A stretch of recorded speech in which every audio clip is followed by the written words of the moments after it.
This is Capital City with Capital J. Welcome, welcome, welcome. It's Capital City. I'm your host, Capital J. We got my main man. It's DL Glass. No doubt. Today or tonight or whatever you listen, I don't care when you listen. It could be this morning. This morning, as you sit on the stool, what we're going to talk about is, well, today's topic is gang culture and the influence on hip hop. We're just going to talk about it a little bit. That's an interesting one. Right. Now, we all know hip hop started in the South Bronx. And back in the late 70s, early 80s, the South Bronx was full of gangs. Man, it was the hood.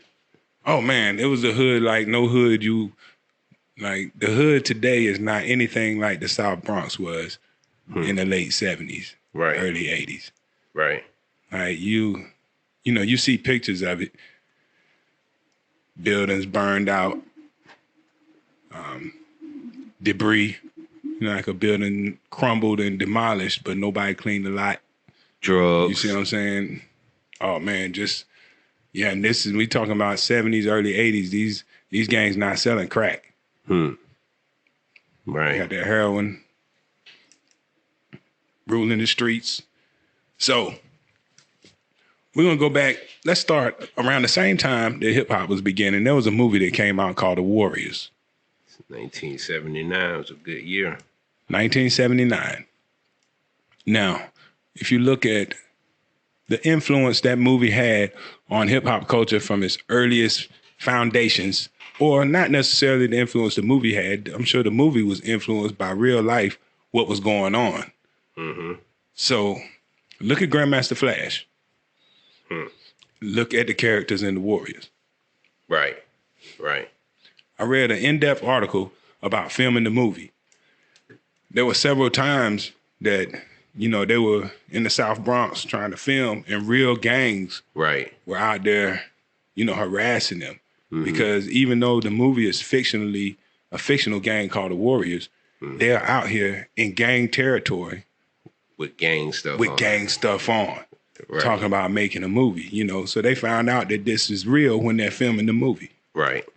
And if you look at the way they dressed, a lot of that was real. They used the real look of New York City gang life. Absolutely. And you see it furthered in the way that Grandmaster Flash appeared in Furious 5. Mm-hmm. Look at them. They look like one of the gangs straight out of the Warriors, do they not? Mm-hmm. Absolutely. Every time I saw them. So it lets you know that, they weren't too far off with the wardrobe. Mm-hmm. Now, why would a hip hop artist want to look like a gang member? And it's so funny that because it's no hip hop in the movie. Nope. Like, but that was the life. right. You recognize the life, even if you don't recognize the music. Right. You recognize the lifestyle. Mm-hmm. And, when you listen to the early music in the Bronx, that's what they come out talking about. They're telling you about what's going on. Broken glass everywhere. People pissing on the stage. They just don't care. Can't take the smell. Can't take the noise. Got no money to go out. I guess I got no choice. Rats in the front room. Roaches in the back. Junkies in the alley with the baseball bat. Right. He's just telling you what it's like to live here. He's painting that picture. Painting a picture for you. Yeah. Now, back then, a lot of times today, when you hear gang, people immediately think Bloods and Crips. Mm-hmm. For obvious reasons. Back then, on this side of the country, when I thought gang, didn't think Bloods and Crips. Me either. For a lot of us, the first introduction to gang life was the movie The Warriors, or it was your neighborhood. And it wasn't these large organized gangs like you see today. Mm-hmm. Whatever gang that you were familiar with in the late 70s, early 80s probably did not have a chapter on the other side of the country. You know what I'm saying? Around these parts. Yeah, yet these gangs existed all over the place. Right. And they were neighborhood based. Like, we're from Tarboro, Princeville, Tarboro area. And even there, like, when we were growing up, there were no Bloods and Crips floating around. No. But, yeah, East Side, Spotlight. Do I think that either one of those guys decided to get together and decide to be a gang officially? Probably not. Right. But Them my niggas. yeah, these are you know, Right. it's just people from the neighborhood. Mm-hmm. And but when it comes time and there's beef going on and you need a crew, well, you get your people from your neighborhood to help you out with the people from the other neighborhood. Right. And that was about the extent of the gang life that we were dealing with back then. Now, where did this get involved? How did the music get tied up with all of this?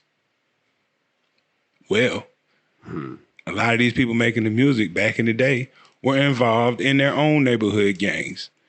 Absolutely. Just that we didn't know who they were. We didn't know enough about their culture to recognize what they were saying. What they were saying. The things they were saying that were shout outs to their own gang. They had their own dog whistles. Right.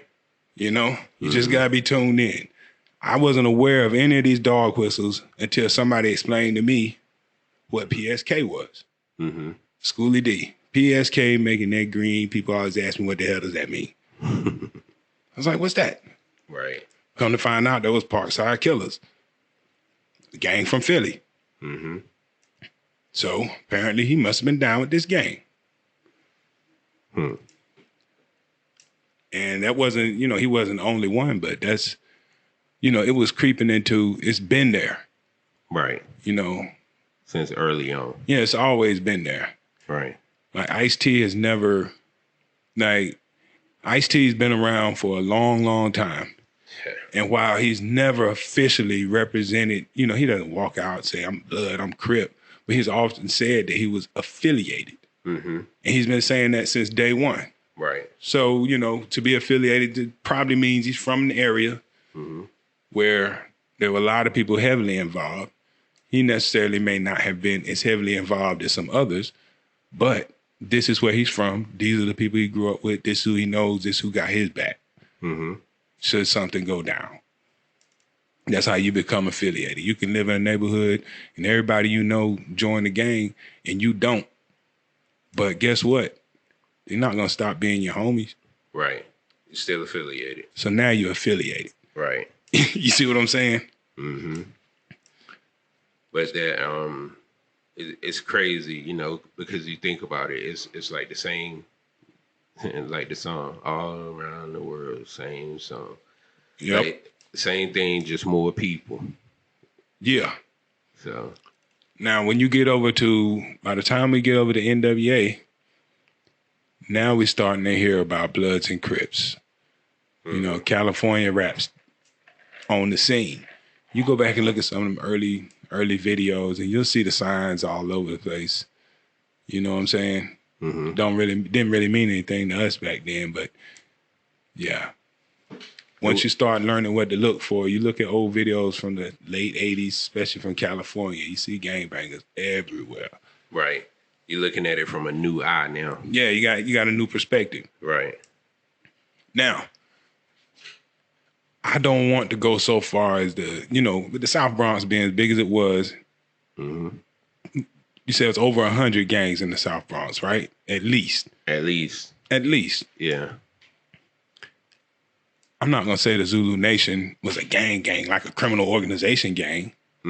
But, because that's a strong term a loose definition of the term gang. You know, this is a gang of dudes, a group of people with a common goal that happen to come from an area that is underserved and underprivileged. So they look like a gang. Right. Even if they're not. Right. By, in the criminal sense of the word. But these guys got musicians in the crew. You know what I'm saying? So is this the first gang to infiltrate hip hop? It's a good one. And when I say gang, like I said, I don't want anybody to get offended. Like, we're not a gang. I'm not saying you're a gang, like on blood and Crips. That's a strong term. Yeah, we're just taking it. Yeah, we're just taking it Yeah. back to the beginning, though. You're talking about a place that is known for so many gangs, Right. and to have, And during that time, man. yeah, and like I said, it wasn't just the South Bronx. Everybody had them. Yeah. You know, think about Chicago. Chicago is full of gangs. Right. And if the South Bronx is, you know, Brooklyn and Queens and Manhattan and everybody else is too. Mm-hmm. So we trying to figure out how did things get where they are today. I could think of a couple times that it catapulted and, you know, brought us to where we are today.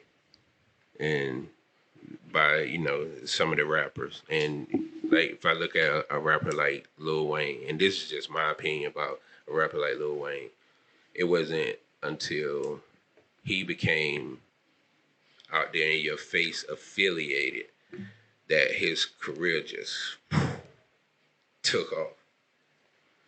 Well, I'm trying to figure out which one is he affiliated with. Some people say both because it's You gotta go pictures of back and him look Crips. at what point of his career is he in. Because at one point I could have swore it was blue and then it was red. Either way, either way, you know, I think, you know, like you talked about earlier, the lifestyle itself brings attention. If we look at Dipset, I don't think, and this is me, I don't think Dipset would have been what it was if it weren't for the affiliation, the gang affiliation. Like, Think that helped carry them in New York? oh, absolutely. You know, and it helped transition New York. I would say that the blood affiliation, that was blood affiliation, right? Yes. Up until that point, I don't remember there being any major Crip or Blood push in the New York area until they came out heavy like that. Yeah, nobody had made it. And, you know, I don't know if they would have, I don't know, because, you know, Cam had already had his own success before Dipset. Right. You know, he was already an established artist when Dipset came along. And even, you know, I think before it was Dipset, it was the Taliban. And I don't remember like the, you know, but the gang affiliation and Dipset actually, you know, I think it kind of shaped New York hip hop during that time, and it had a lasting effect. And I think we still see it now. Well, think about it like this. We talk about how the early 70s, late 70s, you know, gangs ran New York. Hip hop is a product of the same environment that created gang life. The same environment that gave you gang life gave you hip hop.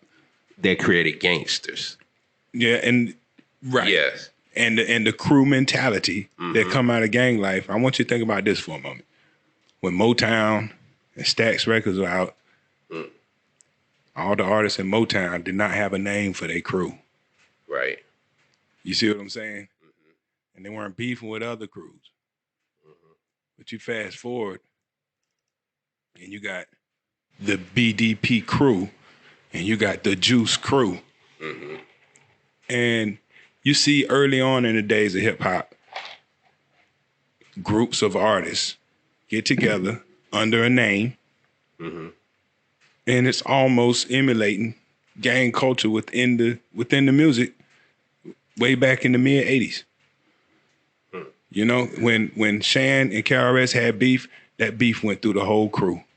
And but do you think that was the they did Shantae gangster part, or do you think that was the competitiveness? Well, the competition is there, but the gang influence to come in is where you just even naming your crew. Okay. You see what I'm saying? Right. Like a group of friends is one thing. When you name that group, that's the first step towards becoming a gang. Like when you go from so and so and them to the so and so. Right. Right. So you start seeing those influences early. Not saying that the Juice Crew is a gang, like a street gang. So y'all listen, don't accuse us of calling anybody a gang. We just saying it looks gangy. Right. Gangish. It's just mighty gangish. You know what I'm saying? So all of a sudden, the crew is growing, and when one of them got beef, that beef now goes to everybody else. So that sounds pretty gangish to me. If I'm in a gang and one of our dudes go out here and do something, now everybody got beef. And that's what happened with the Juice Crew. But on the for real though, I want you to think about how MC Shan and KRS-One had their own beef. Mm-hmm. Next thing you know, because Roxanne Shante is down with Marley Marl, she can get it too. You see what I'm saying? Yeah. So they had to gang up in the music. They had to gang up and fight off KRS-One. And when they started ganging up on him, guess what? Here come D Nice. Here come Miss Melody. You know what I'm saying? Scott LaRock, rest his soul. They bringing other people into this. And before you know it, like the BDP crew is not just the dudes you hear rapping. So now the Juice Crew somewhere and they got beef, then anybody who follows them and is affiliated with BDP crew now got beef with the Juice Crew. Right. Right. And we saw that extend itself into and grow into this beef with the whole West Coast and whole East Coast. Mm-hmm. But at the very heart of that, though, was Death Row versus Bad Boy. Yes. Sound like two more gangs, right? Yeah. Ultimately, what that comes down to, if you read enough about it, Bloods and Crips. Gang life has infiltrated hip hop. Mm-hmm.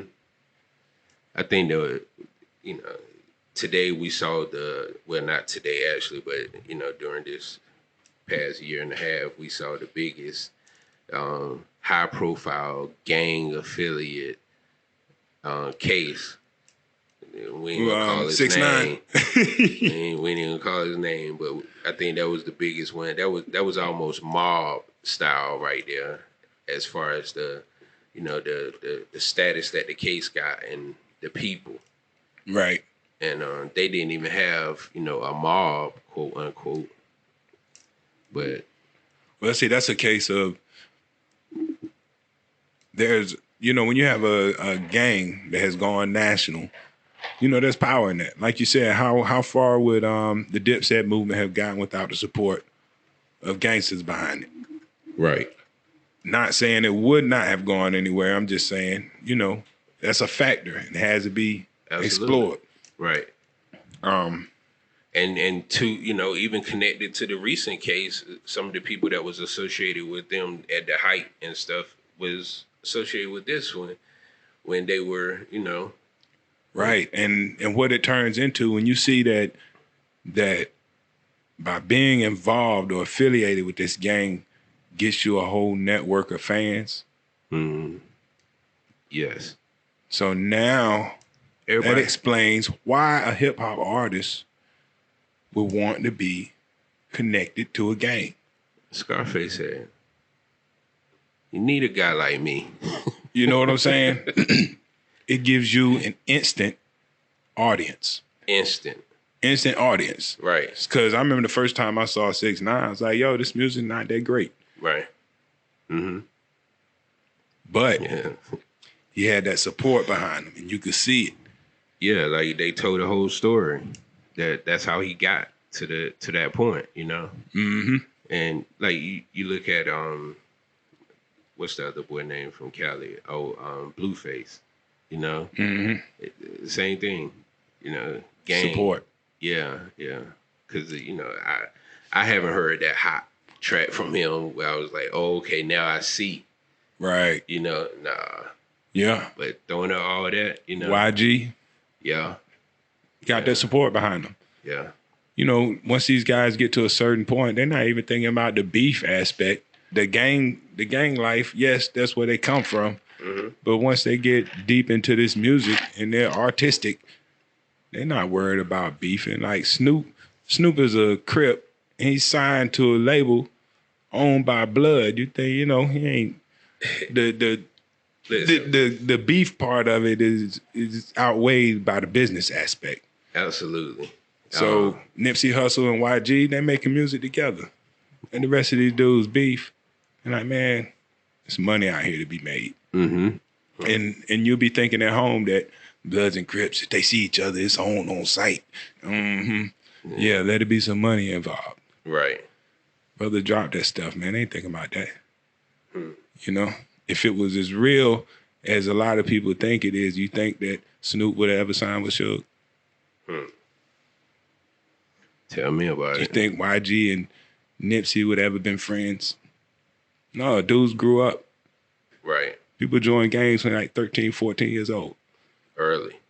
Right. Early. Then you grow up and it's like, yo, I've been beefing with this dude. All right, he a cool cat.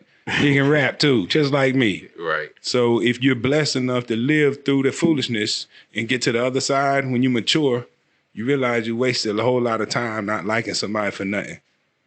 Absolutely. but that goes back to the organization part of it, because it's a lot of politics behind why there is I guess a truce and they can get money together, because that's the common goal on both sides. And like we talked about before, most of the street stuff has dried up. Violence is bad for business. Absolutely. You talk about the glory days of hip hop. It probably culminated in the beef between Pop and Biggie. And then that might have been the beginning of the end. This is Capital City with Capital J. You know? Think so? It could have been. I mean, we talked about other factors like the economy changing and all of this stuff. But when you really think about hip hop lost its innocence at that point, not saying it was innocent as a child is, but, for a lot of people, like hip hop was the language of the country during that time. Like when a advertiser wanted to sell something, they used hip hop to sell it. Hip hop stations were the number one stations in a whole lot of cities. Because it's just the language that the country spoke at that time. Everybody was into hip hop. You know what I'm saying? The artists were coming out and they were big, white people and black people.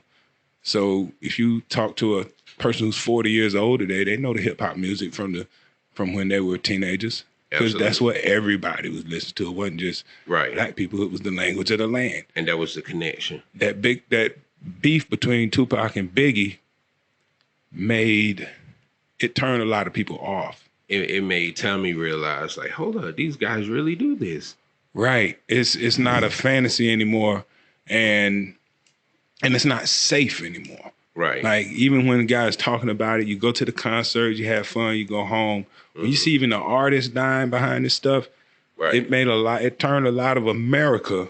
The language of America isn't hip hop today. The language of America is back to pop music. Right. Because they adopted the hip hop sound and took the violent side of it. So pop music, take the words off of it, listen to the beats. It's hip hop beats minus the violent lyrics, violent content, because that was too much for the rest of America. Yes. Yeah. I can agree with that. So that could have been the thing that broke America's love affair with hip hop, watching its two biggest stars beef with each other. And I'm not saying nothing happened after that, because after that, Ja Rule, 50 Cent rose to the top. But the whole, like... So you're just going to disrespect Jay-Z like that? Oh, Jay-Z was the man too. I'm just thinking about, I'm thinking about a strictly commercial aspect. I'm thinking about those people that were reached that normally... Oh, yeah, hell yeah. You know what I'm saying? Yeah. Thinking about how big Ja Rule and 50... Like, Jay-Z was huge too. Popped out.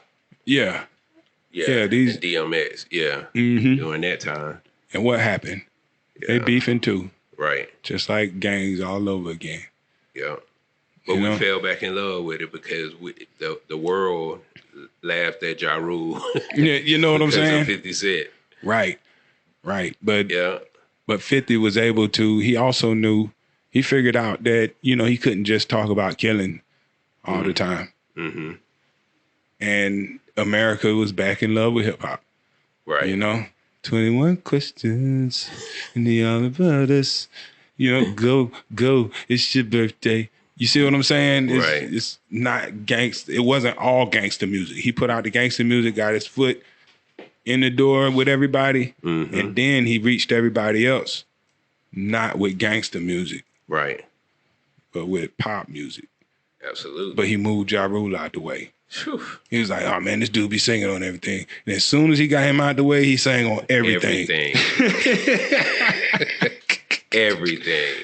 So yeah, there's a gang mentality within hip hop. Take out the other crew. Right. If we compete for the same turf, and instead of eating together, the gang mentality is, I can't have it all if they got part of it, and we want it all. Mm-hmm. And that's what you see. That's what you saw in almost every hip hop beef. 50's like, Ja Rule got a portion of this audience. I got a portion of this audience. We could share it, but I want it all. Right. So he has to go. His crew got to go. Everything associated with him got to get off this block so that I can run it. So he started the campaign. Mm-hmm. And he didn't do a drive-by, but yeah, he sent a whole lot of shots. and guess what? There's some street politics behind that too. And when they came back with a crew, he got a crew. G Unit. Right. So, not a gang, but it's real gangy. Right. That was mighty gangy of you, 50. Well, we're so used to the gang lifestyle and gang references that today everybody's kind of affiliated with some type of gang style group. Guys gang up now. You know what I'm saying? When you hear all these letters in front of dudes' names, it'd be 4 and 5 dudes with the same group of letters. So it's out there. Dudes still ganging up. Yeah. I remember Fat Joe made a reference that everybody was crip walking. And then look at an artist like, and then let me go on record and say, I think this guy is one of the greatest. He might be number 3 or 4, with Mike and Prince being 1 and 2 on my list as far as entertainers, songwriters. And that is Mr. Chris Brown. I thought you were going to say R. Kelly for a little while. No, he number 3 or 4. I don't know. It depends on how much longer Chris Brown go. But Chris Brown, all of a sudden had gang affiliation. And Chris Brown from up the road, VA, Right. So as far as I know, he won a blood in VA. He was a soldier boy from Atlanta. Went to LA. That's where he got his gang affiliation from. There's some protection in having a gang affiliation behind you when you're traveling all over the country. And I was thinking about that spark that you need, to grab that audience, and that's probably why they became affiliated. I'm wondering. I don't know if Chris Brown needed to be affiliated with anybody. That's my point. Why? But I'm pretty sure. Like here's the thing that you got to remember about a guy like a Chris Brown. You don't know much about Chris Brown other than he's been in the public all this time, but you really don't know who he is before this. Chris Brown could have come from the hardest part of Virginia, or he could have been rich. But he didn't get to live his normal teenage years. Right. Singing that music that he's singing, there's a group of people that in our community, we all want to be thought highly of by everybody in our community. Absolutely. And as a singer, I'm just speculating that maybe there was a void, a part of the street life that he missed out on while he was singing and dancing as a teenager. Then he grows up, he got all this money, he knows all the rappers, he got all the girls, but what's missing? He never had a chance to earn street credibility. because he was singing and dancing all through his teenage years. Right. Right. So what he do? Beat us up and join the gang. No, I'm just, my God. I know. That was a cold way to say it. His views, they're not directly. Yeah. So I had I did another podcast, and the topic of the conversation was, is street cred worth it? So yes. Everybody, hold on. I'm glad you said that. Everybody Damn in the right room, it is. It's 4 other people in the room, and everybody said, hell no, hell no, hell no, hell no. I said, well, yes. And I said, because it depends on who you asking that question. This is, hey man, street credibility in this game. For a long time, it was everything. Oh man, let's get into street credibility. It's still everything. That's a good one. It's not everything. I remember when I found out it wasn't everything anymore, and this is how I knew. When I saw a picture of Rick Ross dressed up in his CO uniform, and his career didn't end, then I knew that the days of street credibility being everything were over. The audience today don't give a shit. I think he's rare. And you know why I think he's rare? I'm gonna give you 2 reasons why. The first one, he never stopped putting out that motherfucking music. Rick Ross was making great fucking music. 50 Cent knew he couldn't do nothing with that fat black from Florida. Nothing was gonna stop that train right there. 2, I was totally shocked that didn't stop, man. Like I wasn't. The kind of stories that Rick Ross was telling, like he was spitting like he lived every bit of it, and I'm like, yo, man, there's no way this is not going to end this guy. Every time I got in my car, I turned on Rick Ross, and I felt like I was driving the newest Bentley. But see, the problem is though, there was a time I've seen that in people's careers. Like prime example, your boy you just talked about. Who's that? 6ix9ine. 6ix9ine? He's out of here. Right. It ended his career. But even before that, like before the Rick Ross incident, there was a girl called The Boss. She had a song, Deeper. And you remember, she was dope, man. She could spit. She was dope. She was dope. And when she came out, she had an aura about her. And everybody, you know, she just had this presence that you felt was the darkest, most street presence you ever felt from a chick. And then she was the brat on steroids. Right. And then I think it was I want to say it was C. Dolores Tucker used her as an example. Don't quote me. I could be wrong, but I think it was her. Used her as an example because she had a campaign going against hip hop at the time. You know, she was, you know, mad with Tupac and 2 Live Crew, and you know, she didn't like the way that it was going and the influence it was having on the people. I kind of understood where she was coming from, but she was going real hard, and she became an enemy of hip hop at the moment. For a moment. It's a black lady. Okay. And I think, if memory serves me correct, she used The Boss as an example of somebody who faked being street to make it in the industry. And she exposed her as having come from a private school and making good grades, never been in any trouble. And now, look at her, she's the boss. And that ended The Boss' career just like that. Wow. It was over. Okay, was she making that good music? Yes. I mean, she was, I'm telling you, man, at the time, she was, you know, she didn't get the chance to become what she was going to become. You know what kind of, you know it when you see it. Right, but she was chance. It. Ross, you know what I'm saying? Ross got a lot of timeless music, man. Rick Ross got a lot of timeless music from that time. Rick Ross, he'd already developed a catalog that would be hard to stop. But I'm telling you, man, I've seen, like, people find out you're not real back in the day. Right. That meant something. Today, it doesn't mean as much as it used to. Yeah, That's the best way I could put it. It doesn't mean what it used to mean. you absolutely right. I mean, and not just in the music, but in life in general. You know, it don't mean the same thing. Right. You don't expect as much out of your idols as you used to. No. There was a time when a scandal would destroy somebody.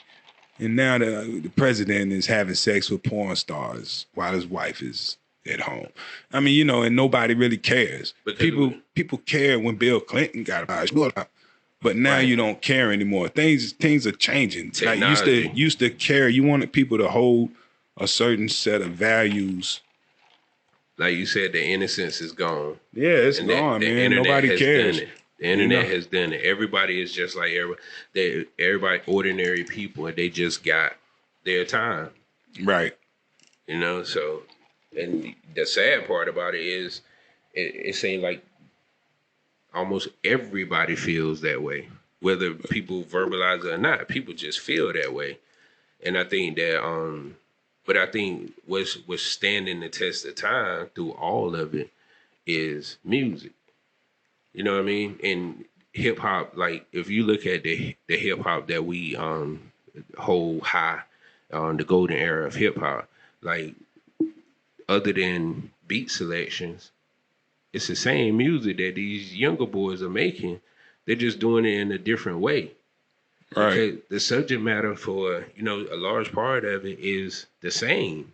It's the same stuff that we used to listen to. It's just done in a different way, in a younger version of it. Right.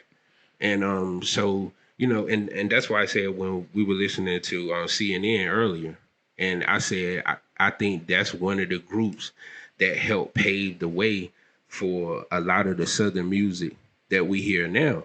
And the reason why I said because if you listen to their flows, Nori specifically, if you listen to his flow and his cadence, Nori somebody could take a Nori track from back then and put it on one of these newer beats, down south beats, and it'll go perfectly. It probably wouldn't be no adjusting necessary. And it's a lot of correlations, I think. But the part of that kept going was the gangster part too. And because that's the music I'm talking about, like the trap music and stuff like that. Right. Now, what do you think would have happened if you found out that Noriega never did none of the stuff he talked about and was really from the Central Park in Manhattan? You know what I'm saying? Got chauffeured to school every day. You know what I'm saying? That would have destroyed his career. It would have crushed me as a fan. Right. Because it meant something then. You see what I'm saying?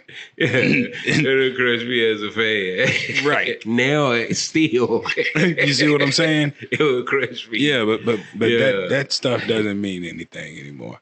Yeah. Hey, and look, which ties everything back in. Mm-hmm. Street credibility, gangs. Right. It's an easy way.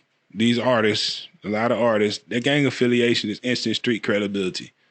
Mm. Now you don't have to, just the gang affiliation speaks for itself. Right. You don't have to keep right on doing stuff. Mm-hmm. Like Tupac was out here, shooting at folks and getting in fights and spitting at cameras, maintaining his street cred. But now if he had been a blood the whole time, he wouldn't have had to do all that work. Yeah.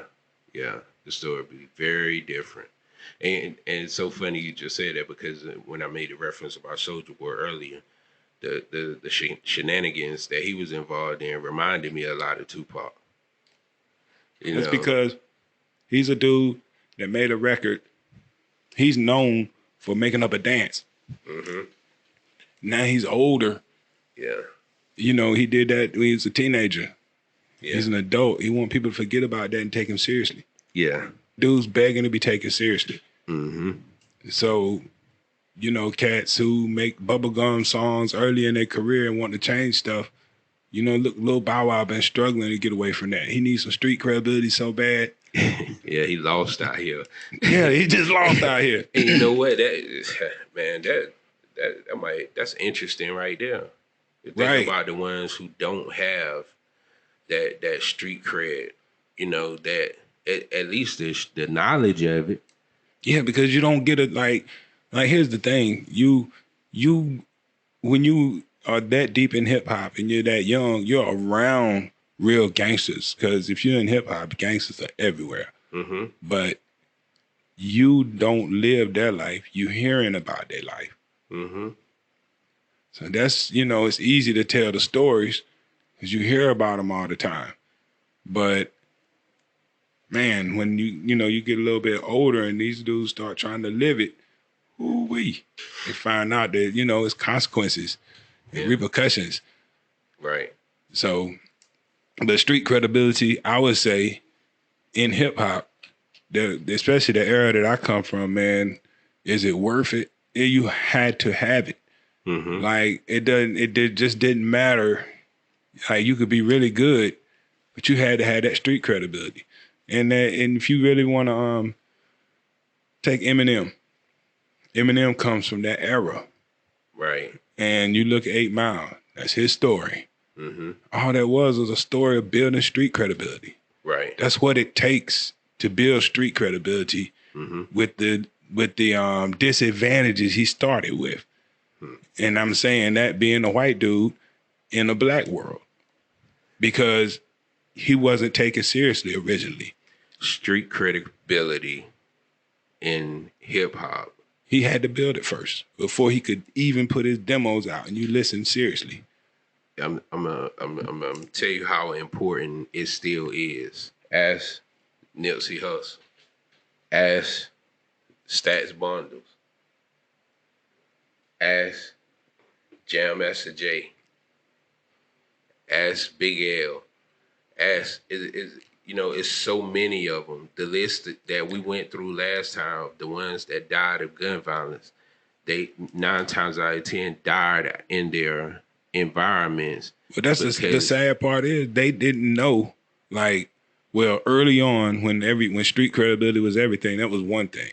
The sad thing is that for like Nipsey Hussle, he's in an era where he didn't even need, he don't need no more street credibility.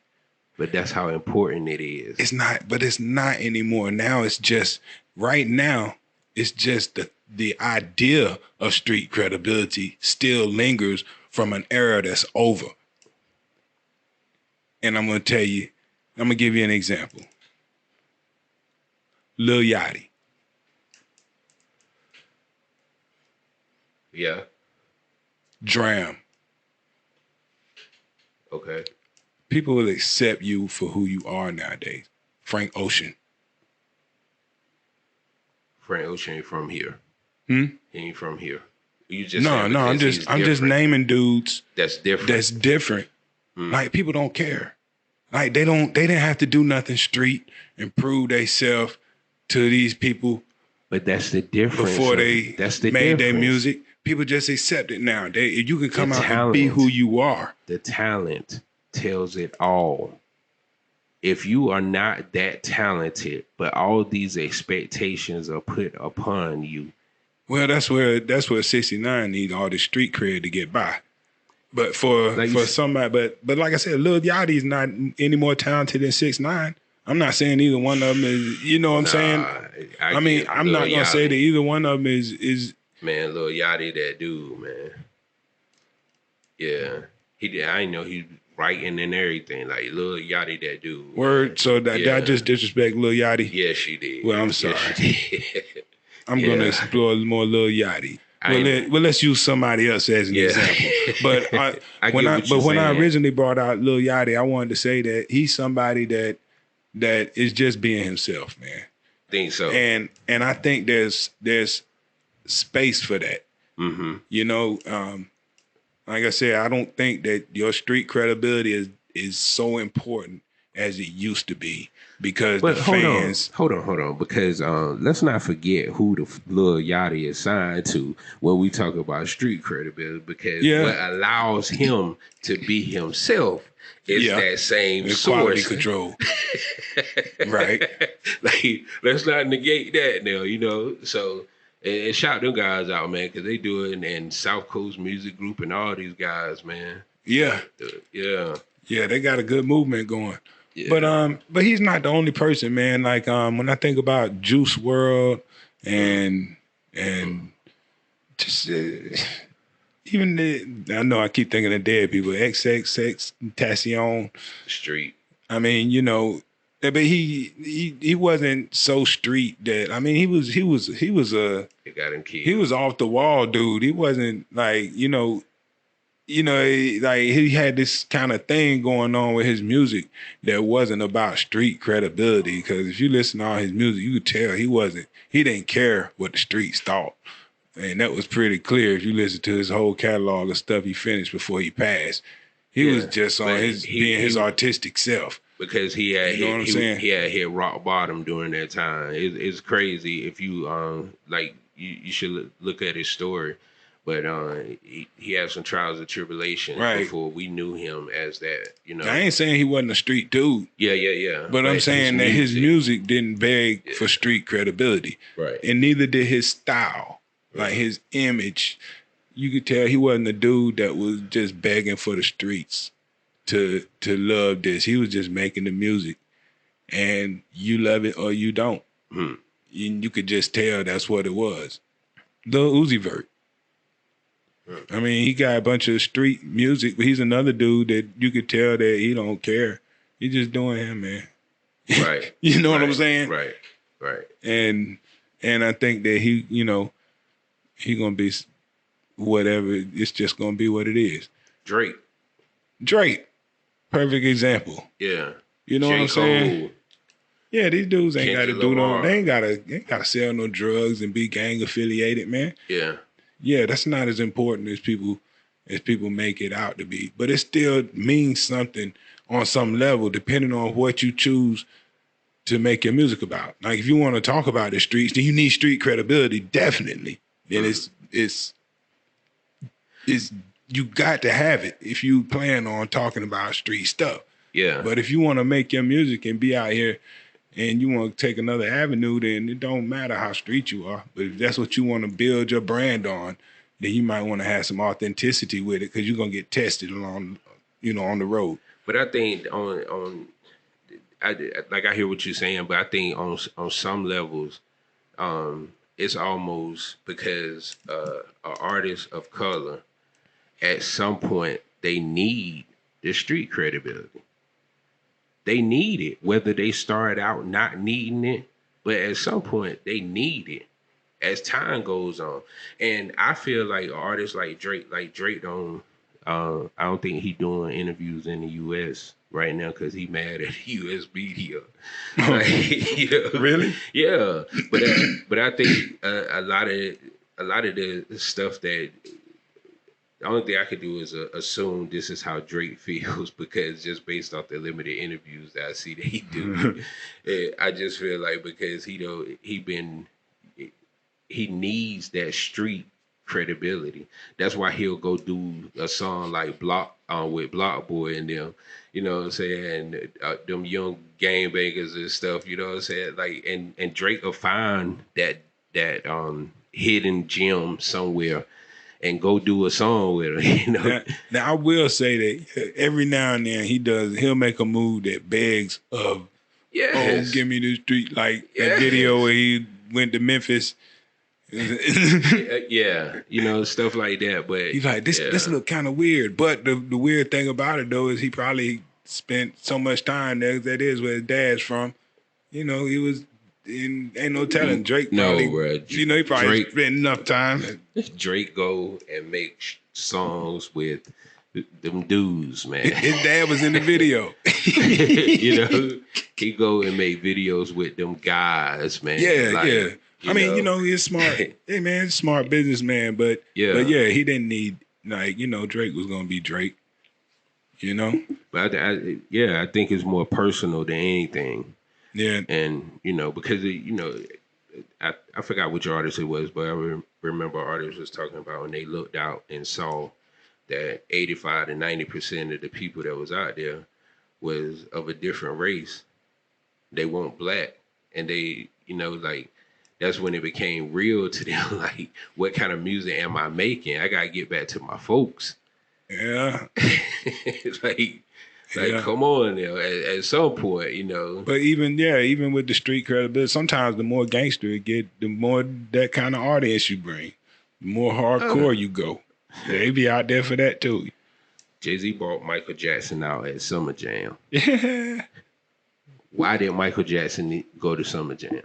He needed some street credibility. I mean, like for real. Come on. At that point, though, for Michael Jackson, that was a move to get some street credibility back in his life, because he went from girls fall out and cry when they want to be with Mike, right, to now he's a creepy dude. He sleeps with kids and he's a joke. You know what I'm saying? So that move right there brought Mike back to the community for a little while, made everybody forget about all them kids. Well, I ain't gonna, but yeah, the accusations. Whatever. Accusations, Whatever. Yeah. So even if you sleeping with kids in your bed, then you done provided enough smoke to where I ain't trying to hear that. If all these kids saying this what happened, and but if we going way off, we'll have a whole nother show about Michael Jackson, R. Kelly, and Chris Brown, and all them dudes that beat women and had sex with kids. Oh God. Because that's the kind of street credibility you don't need. It's one thing to get in a fight, right? And you get a little bit of credibility. Mm-hmm. Oh, he's tough. Right. He don't take no mess. Mm-hmm. He talk it and he walks it. Mm-hmm. You beat up a girl. Mm-hmm. Not the same look. Yeah, but the time was different. The time was different. When he beat up Rihanna, we were more woke when he did that to Rihanna, because I don't know. That's another instance. I think we were already at a point where stuff didn't matter anymore, because it happened and it was like it never happened. Oh, shit! To him, it happened. I mean, yeah, because I think that I thought he would never recover. Yeah. I can't hear it. Yeah. And here he is. I played songs and nobody thought twice about it. You know what I'm saying? Right. It took some time though, man. It took time. It took time before you probably started back playing his music. I think at the time I'm trying to think was Look At Me Now out. Look at me now. Look at me now. He didn't have that much music that was that important at that time that for me at the club to notice if I wasn't playing it or not. Today, since that's then, different. His catalog has grown. So like they're joints that I'm not leaving here without playing. Right. Like Chris Brown and Drugs. Man. That's ain't nobody ever cared about artists and drugs. No, that's what I'm saying. Now that I don't know if that gives you any street credibility.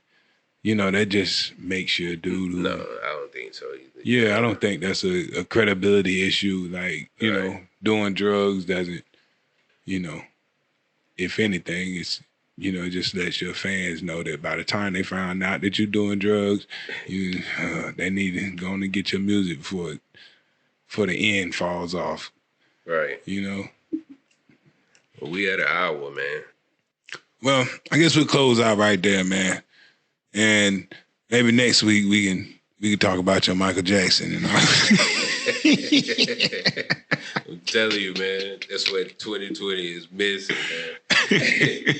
R. Kelly album, or at least a hit. Oh my goodness. We're signing out, man. Capital City. I'm Capital J. I'm DL Glass. Make sure you check out all the episodes on overheretv.com. Overheretv.com. We out.